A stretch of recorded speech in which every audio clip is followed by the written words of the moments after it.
This video is brought to you by Holocasa. Our tool transforms independent local real estate agents to global real estate agents. Create your own profile for free and get contacted by international investors. Sign up with the link in the description. Hello and welcome everyone to our 115th session of Holocasa. My name is Michael and today I'm talking to David Dippong from Los Angeles, California. David is the owner of Dippong Real Estate and handles both commercial and residential transactions. David, you're the first person from Los Angeles in California. I'm really excited to have you on the show. Why don't you introduce yourself to our audience? I'm excited to be here, Michael. So I work in Los Angeles and Orange County, two of the primarily coastal counties of Southern California. As you may expect, we have pretty good weather year round. And because of that, we're a little bit more expensive than you might see the average state in America. We have a lot of business, a lot of tech, a lot of movie, and a lot of bigger companies like Apple, HBO, people with offices here.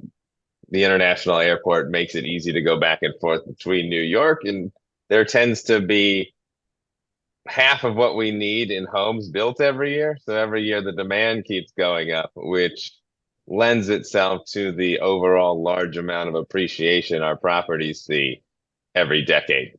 Great. Give us an overview of Los Angeles, just from a geographical point of view. So Los Angeles is sort of a loaded term. There is a primary Los Angeles and a downtown Los Angeles, but because it's historically never had any public transportation, Los Angeles is a very wide area.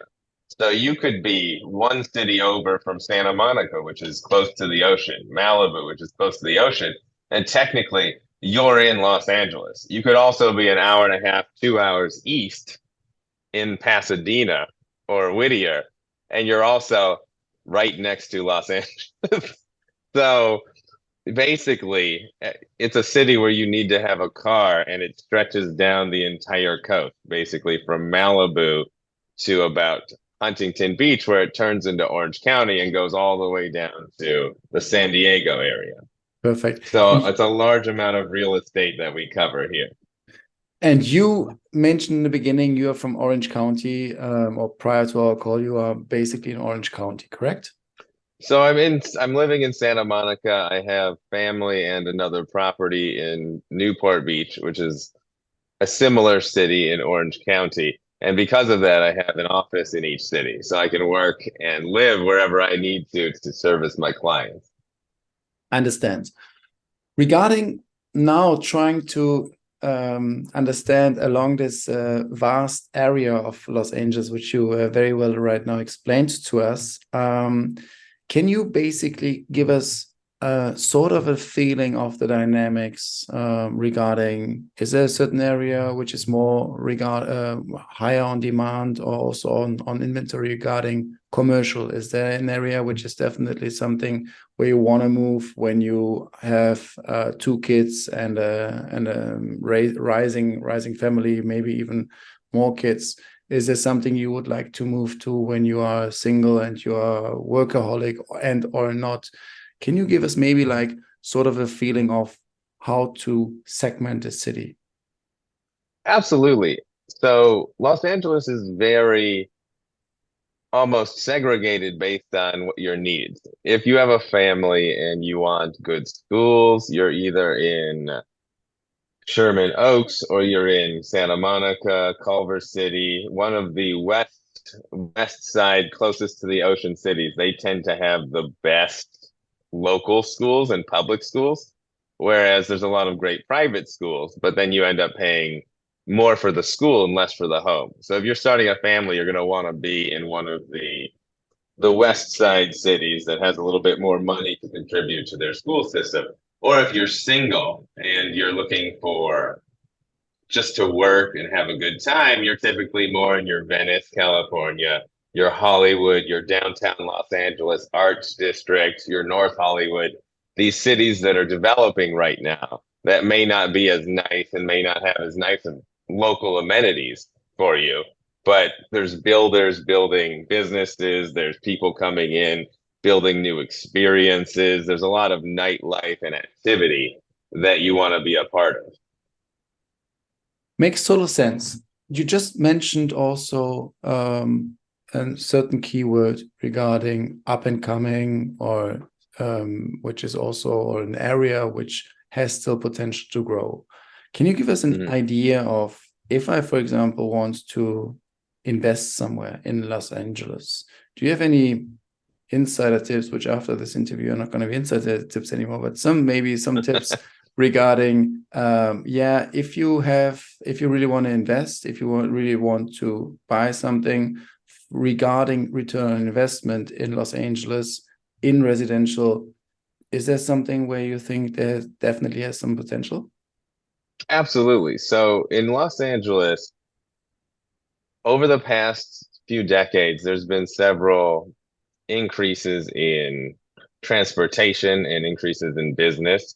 And just like in Venice, we saw a lot of tech companies come in, and then we saw the property skyrocket. So right now we're seeing there's a city called Inglewood where they built a new multi-billion-dollar stadium complex, casino, restaurant area, and they're connecting it to the Crenshaw line, which is this light rail expo line that will connect people from LAX, which is an international airport, to the Expo line, which connects people to downtown in Santa Monica.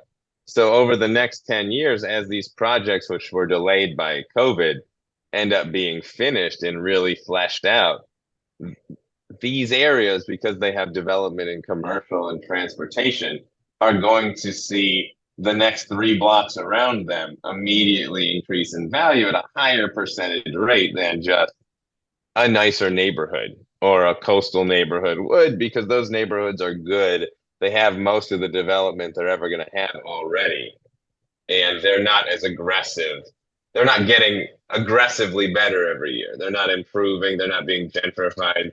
Homes aren't being remodeled at quite the same pace that they are in these quickly developing neighborhoods. So we have places like Inglewood or North Hollywood where a lot of development has gone in recently, and now the cities around that are going up in value purely because the value is increasing so quickly there. So now people go to the next city closest that they can possibly afford. And then when that city gets too expensive, they'll go to the next city closest so that they can be within 20 minutes or 30 minutes of the nice city without having to pay the prices that you need to pay to live there. Makes total sense. Is there any certain reason why more and more tech companies are moving to LA? Is there a tax reason or something which maybe has an advantage over San Francisco? No, I think that primarily it's just as nice of an area, but the costs were less expensive than San Francisco. So because of this new remote work age, you're finding more and more tech companies have offices here that are smaller, much smaller than they used to. And then they live in the surrounding neighborhoods that maybe they go into the office once a week. So they'll buy a home within an hour of the office so that they can live and work in Calabasas or West Hollywood or El Segundo or some city that's close to LA that has the prices and the nice houses that they want for what they can afford without having to be exactly in the city. I think San Francisco just unfortunately went up too far too fast. And now with the people needing less commercial space, Los Angeles is a nice alternative. Makes total sense. And you just mentioned like a couple of times the nice quality of life. I used to work for someone, he was from LA, and he always said, it's a city where you can go the same day skiing and surfing, and you have everything. You have beautiful nature, you have a total cosmopolitan city, you have very international society with great food places.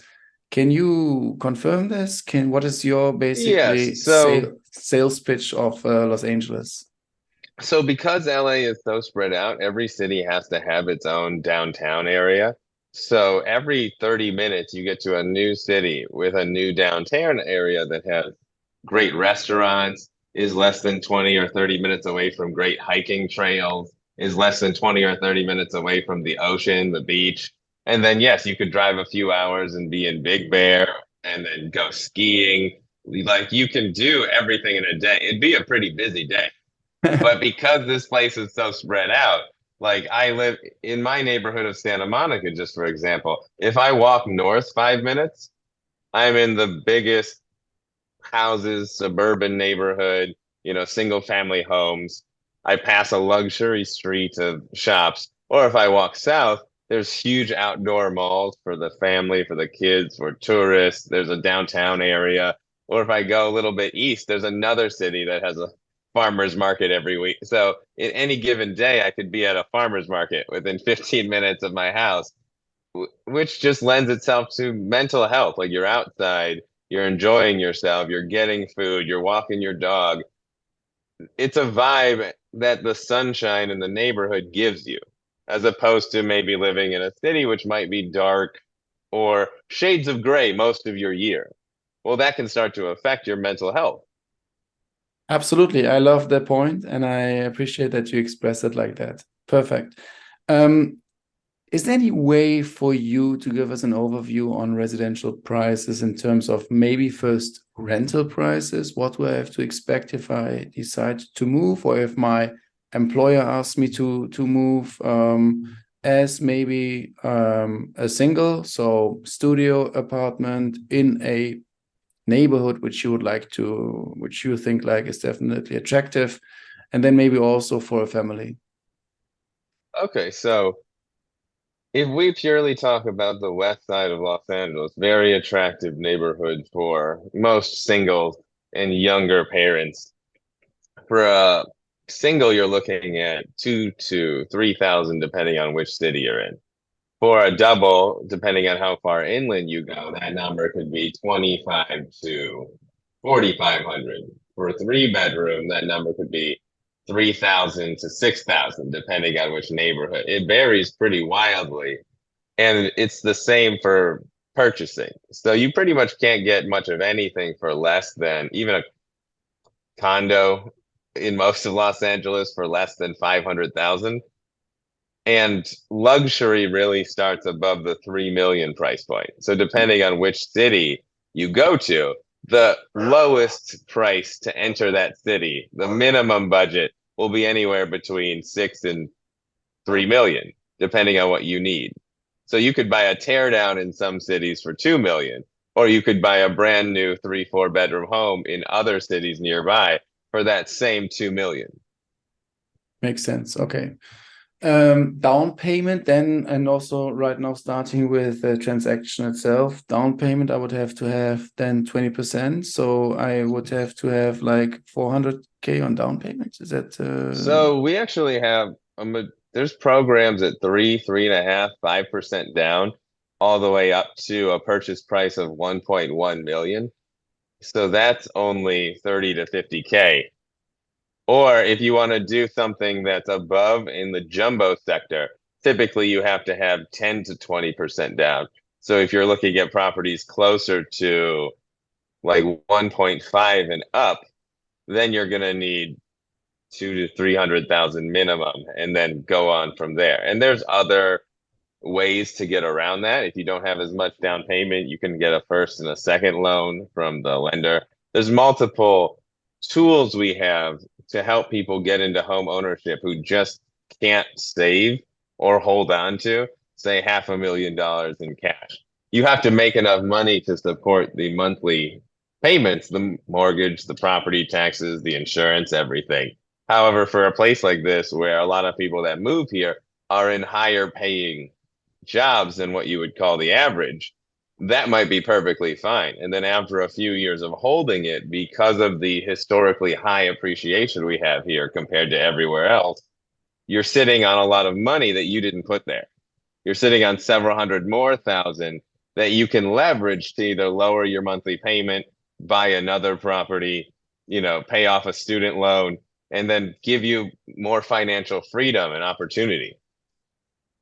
the duration of the mortgage is for 30 years, 40 years normally, or how 30 long? years 30 normally. years. You can do a 15, or you can do a standard 30-year, which most people do. And then there are some options to get an adjustable rate for the first 5 years or 7 years, but the length of the total loan is still 30. So it just adjusts to market rate over that adjustable rate time, and then you get whatever market rate is at that time. Or more likely, within the next few years, rates come down a little bit, and then they just refinance into a standard 30-year that never changes. But it's usually everybody picks the 30-year unless you're going with something outside of the norm, like an interest-only loan or something you're doing to lower your payments and capitalize on other benefits of the home. You just mentioned 3.5% on or the possibility to only pay down 3.5%. Did I get that correctly? Yes. So there's some conventional loans at 3% up to basically a loan of $1,089,300. So, and then there's FHA loans, which the total is a little bit less than that, but it's 3.5% down, and you get a lower rate and it's only for primary occupants, people who are going to live there. And then there's 5% down conventional loans, which basically gives you, once you have 5%, you have the ability to be helped with closing costs, and you can pretty much get any range of any type of loan, as long as it's under that limit of where the loan does not exceed $1,089,000. Got it. And then rules change for jumbo loans. If you go more expensive than that, then you need the at least 10% down plus closing costs. And then you work with a lender that specializes in that type of loan. Yeah, okay. Makes sense. So can you help me out? So basically, let's say 4 million is the property price. I being applicable as a first homeowner, because I'm not experienced, and for someone who might be listening, what for monthly payments would I more or less have to expect so that I really know whether I'm sort of eligible? I mean, the bank will do the job anyway and pre-qualify me, I guess. But still, just as an idea, what are the expenses which I would have to expect, which I have to pay, which I have to have on a monthly basis?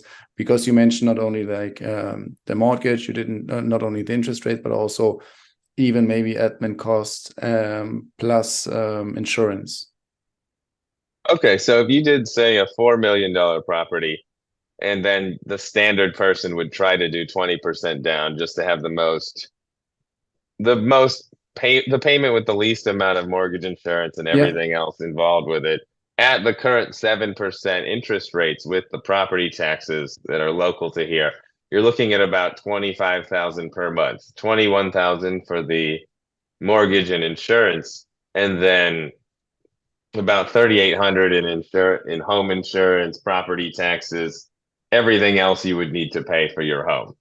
And that's at the 7% interest. So as you know, every percent interest changes, your payment drops about 10%. So in the next couple of years, you'd most likely get back down to a 5 or something in the 5s, and you'd subtract a whole $5,000 per month from that total. But conservatively now, with these higher rates, you're going to have to focus and say, like, okay, over the next 2 to 3 years, we're probably at that 25,000 mark. And then we can do things to lower that and leverage that in the future. Makes sense. Now, maybe it's me being European. This sounds very, very scary to have the expectation to have to pay for the next 30 years around 25,000 on a monthly basis. May I just ask you, is that something which maybe I don't know, a couple or a family has can afford in Los Angeles, or are we already talking someone very on the top of their career, and is that a certain segment of the society which is a particular one? So that's a great question. We're back in the market of our, fathers and grandfathers, where in our country during the 80s, you had to buy it with interest rates in the teens. And they've been refinancing ever since to get it down to somewhere between a 2 and a 4% over the last few years. We're back in that market where you have to buy a starter home, a home in the neighborhood that you might not want. And then over the next few years, refinance it down and make sure if you can cover its costs, and then use the equity that it makes you to buy a home in the neighborhood that you want. And then maybe that's a fixer, but it's the neighborhood you want. And now over the next few years, you fix that up. And then you have to leverage that into another property. It's not a place where you can just come in and then say, like, I can qualify for $1 million. Let me get the home of my dreams, because that's just not the area. But it's also why our area is so much better to invest in, because you get it out on the back end. So people would want to start with a $1 million property and try to put 100,000 down, and then that payment would be closer to 7,500. And then they'd say, okay, over the next few years, I'm going to fix it up so that its rental and its market value are higher. I'm going to refinance it as soon as rates come down to lower its cost, and then I'm going to let rents catch up until I can either rent this out and just use its equity every 5 years or 7 years to put a down payment on another property, as long as I keep the rents lower than what I will owe on that monthly. And then I can keep leveraging that tool or selling and then rolling it into a bigger house, so that you can always keep your payment as low as possible.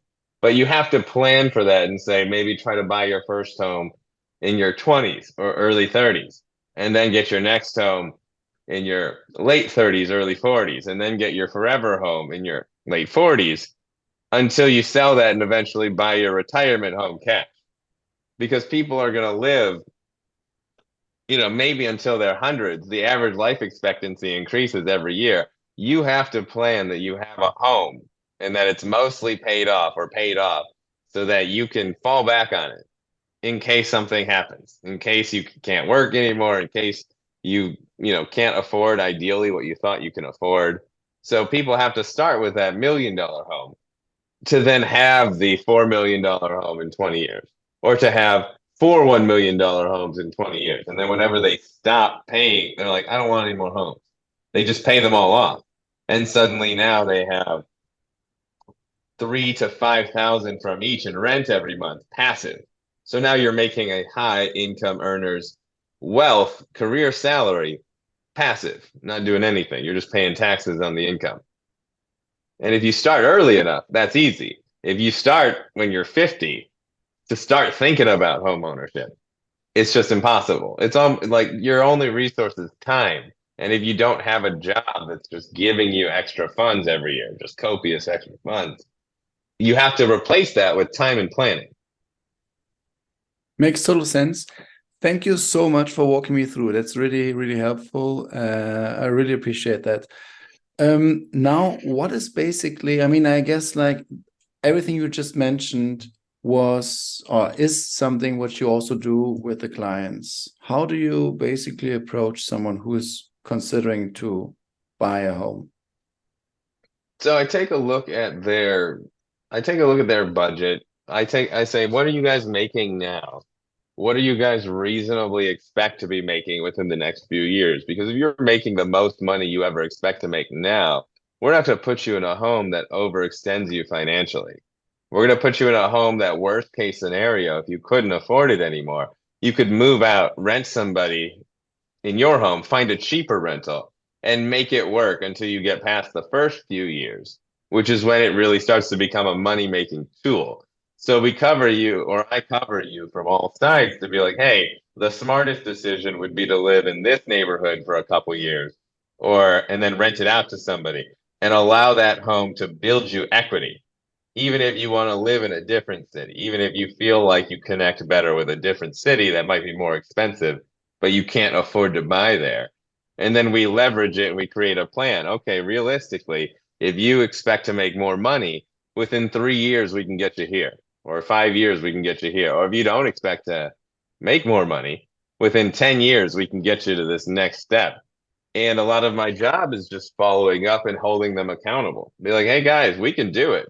But if I follow up with you in a year, 6 months, whatever our next check-in point is, and you haven't done the work or the steps to prepare, well, then you've put the deadline, you've just delayed what you want by exactly that much time. So I create a plan for them based on their specific needs and goals. And then I held them accountable. And then they get to decide whether they actually want to achieve that home ownership or that level of financial stability in real estate. So you mean that also taking that decision and taking this leap is very important, and not only say, okay, whatever, let's do it maybe in 2 years or 3 years, but really like also leveling up, correct? Yes, like if you want it in 3 years, I should at least be talking to you 3 times a year to make sure you're saving the amount you said you'd save every month, to make sure your career is going the way you thought it would, to connect you to a down payment assistance program. If your kids, between everything, you're not going to be able to save the down payment you need. And it could take over a year to qualify for that program because you're waiting in line with everybody else who needs that program. So if you have a real estate professional guiding you and keeping you on the plan, you're more likely to get there. If you go on the mindset of, well, I'm just going to worry about this later, I don't have time for it, or I'm just going to do this later, I can't handle it right now. A lot of times you end up in a market 5 years later where you still have about the same amount of savings, and every other property is 30% more expensive than it was when you first started planning. And now you can't afford to buy. Now you don't have any options. You mentioned programs. Are there more incentives sometimes, or subsidies, or anything state-based or Absolutely. government-based? So Los Angeles has low and moderate income based down payment assistance programs will give you up to like $120,000 if you qualify to live in Los Angeles County. And then Orange County has some separate ones. And then the Neighborhood Assistance Corporation of America has one that works in multiple states, California being one of them. And it helps the most, but it also takes the longest to qualify for because so many people need that help. And you also have to be paying all your credit cards on time. You have to build a good credit history so that they know they can trust you with this investment of a home that you're going to live in by the time that they help you. So there's multiple tools for everybody. The compromises are that some of them run out of funds very quickly because they're so necessary, and the ones that don't run out of funds require you to wait for long periods of time, which is why the planning is even more necessary. You need to make a 2-year plan with your professional to get you there and not just come out this year and say, oh man, I need to buy something now. We're about to have a baby or something like that, where now I've only got 3 months to help you. There's a lot less options I can give you. It actually sounds that you are not only a one transactional real estate agent, but you have been really able to build long-lasting relationships. And not only because you're a nice guy and you like to meet for a coffee, but also because it's a very strategic approach which you have been taking, or which you take along each individual purchaser or client. Did I understand that correctly, or is that the case? That is very much the case. I always have clients that can buy or sell in the upper ranges, the luxury clients, the coastal clients, and I do a great job for them. But I also, when I'm not working with specific clients, I like to focus on building those long-term relationships that you're talking about. Maybe working with the people who it might not be so easy to buy their first home and build those long-term, 30-year plans with them. Because one end, I'm helping the average person increase their financial and real estate education, which will benefit their families. And on the other end, of course, I'm a professional. So if I work and I do a great job with you and I follow up with you and you can come to me for anything, either renting, buying, home services, repairs, recommendations for real estate attorneys, escrow companies. If I know everything that you need and you keep coming to me for it, then why wouldn't you work with me in the future? So, of course, I am a professional. I want you to work with me. If you come to my areas, I would love to create a unique long-term plan for you. However, I also, if in the absence of clients to work with in a certain hour or day of the week, I opt to volunteering my time spreading the message on podcasts and social media and my website and my blog, just trying to give people the standardized general education on real estate and what it can do for them that I didn't learn until I started being interested in it about 10 years ago. That no school ever prepared me for. And I think that's why you're seeing more and more of a separation every decade of high net worth people who own property and assets and investments, and low net worth people who are stuck in a renting, working two job cycle to barely make their bills. I don't believe the middle class is surviving that well because they don't learn that when you don't have money, time is your most important resource. And you need to get into one of these assets that can provide for you later in life earlier. You need to sacrifice a little bit of time and effort now to get something that will protect you, or at the very least, become a home you can live in, worst case scenario, later in life, because that's just something that people need. And in the absence of that, even this week, I received 2 calls from people who are freshly homeless, like they lost their rental because rental prices increased too much and they couldn't afford it anymore.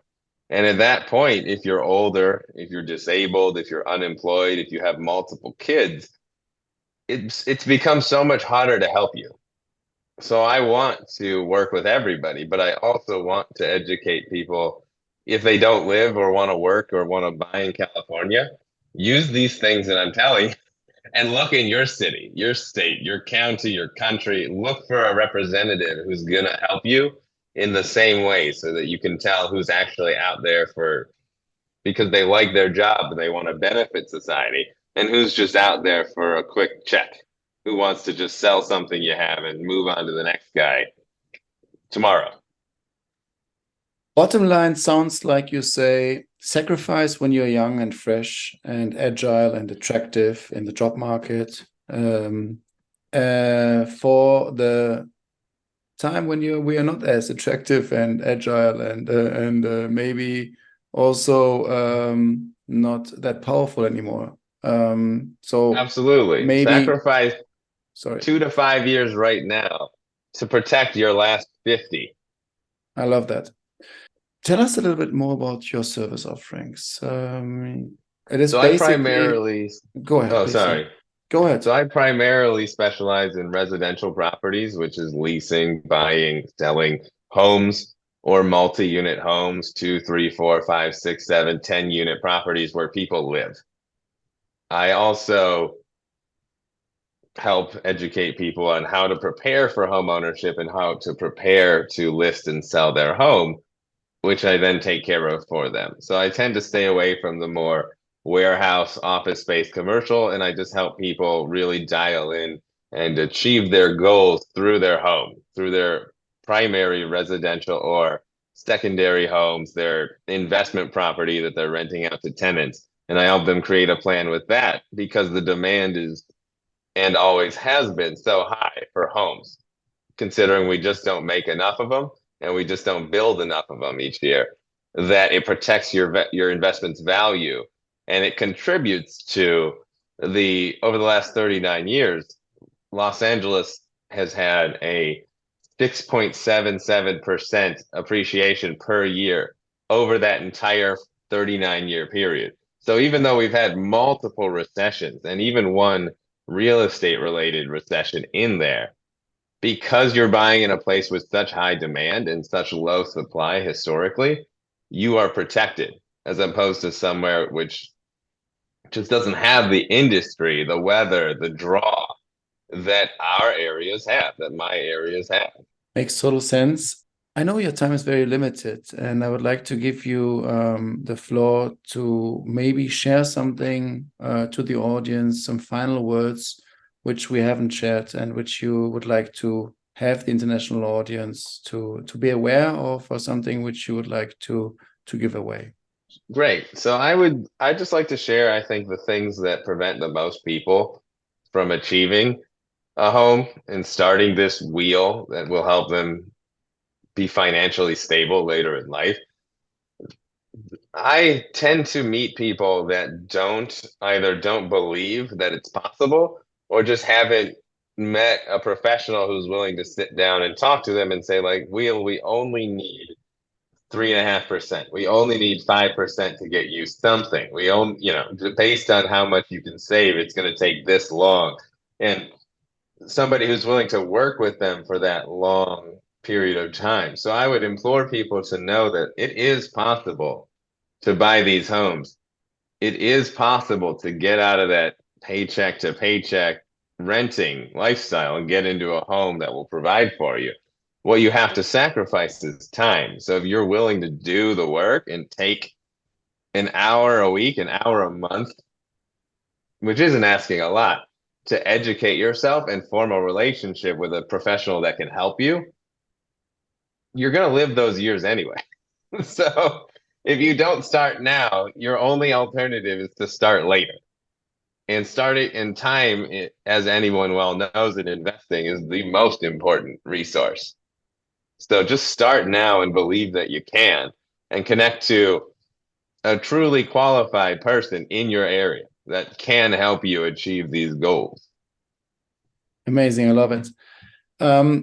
I really appreciated the entire session with you. You gave us a very interesting overview of Los Angeles.